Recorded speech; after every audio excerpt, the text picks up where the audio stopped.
నేను మీ కాశెట్ కుమార్ మాట్లాడుతున్నాను.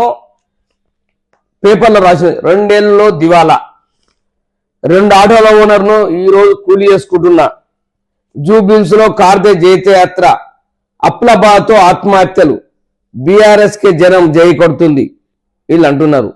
ఇంకోటి అజరుద్దీన్ ఏమంటుంటే బీఆర్ఎస్ కు ఓటేస్తే మీ ముఖం చూడను, వీడి ముఖం చూస్తే చూడకుంటుంది, వాడు మనకు కనిపించకుంటుంది జనం అనుకుంటున్నారు. చాలా మంది ఈరోజు ఒకసారి ఒక అమ్మాయి మాట్లాడింది,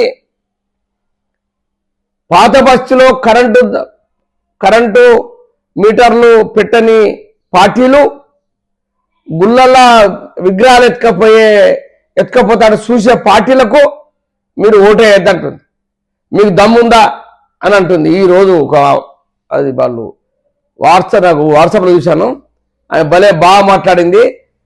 వాళ్ళిద్దరికి ఎందుకు ఓటేయాలి, మీరు ఏదైనా మంచి పార్టీకి వేయండి, దమ్మున్న పార్టీకి వేయండి అని అంటా ఉన్నారు. ఇటువంటివన్నీ మేము చూస్తా ఉన్నాయి, చాలా వరకు ఉన్నాయి. ఇంకా ఇవన్నీ చదివితే మీకు చాలా టైం అవుతుంది.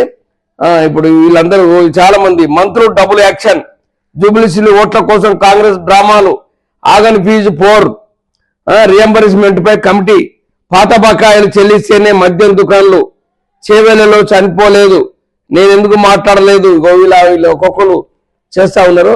ప్రతి ఒక్కరు ఒకరి పాపలో తిట్టుకుంటా ఉన్నారు పేపర్లలో. అది చూసుకొని నేను మళ్ళీ ఇంకోసారి